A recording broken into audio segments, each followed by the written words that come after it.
خب اینجا اومدم دوباره شروع کنم. آماده ای دیگه درسته؟ آماده ای؟ خب اوکی. چرا پرچم میزنی بزنم؟ بذار بزنم تا 25 تا. ردی کن. میگه ردی کن. خوش ردی به من میگه ردی کن. بابا من لیدرم. یعنی تو بلد نیستی اتچمنت بچینی. حالا حیف نداره میزنم.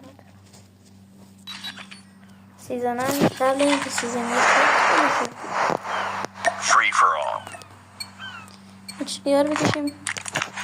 اما بذار با لوکاس شده. امیدوارم این مچ فینگم نداره.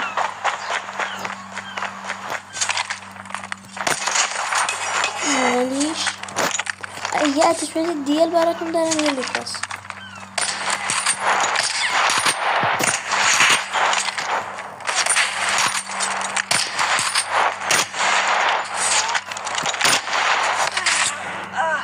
پینگی هم خیلی بالا میکنم برامون جلو. من از بک برامون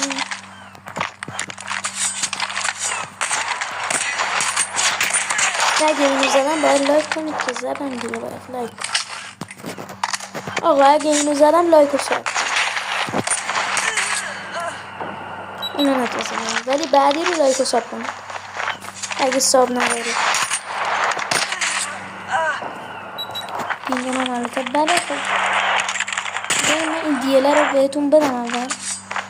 شون بدم بهتون بعدش ازشون تام بهتون بدم. من این تبره رو میزنم برای اینکه مثلا یک طرف کیل شد. من معمولا اینا رو میزنم طرف بترسه ولی بعضی آن میبینیم میخوره بهش.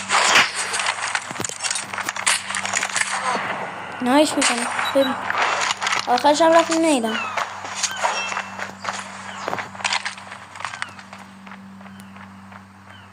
یکم با فاصله از این بگیرید.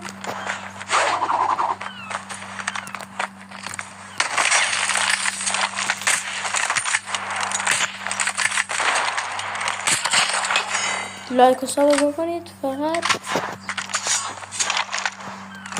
آقا اونایی که آیدی منو میخوان داخل چیز من بگن.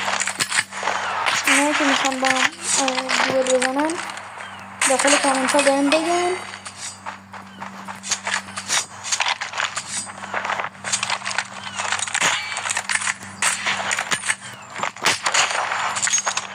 اونایی که میخوان با دوبل بزنن داخل کامنت ها آیدیشونو بگن و زیادم آیدی عوض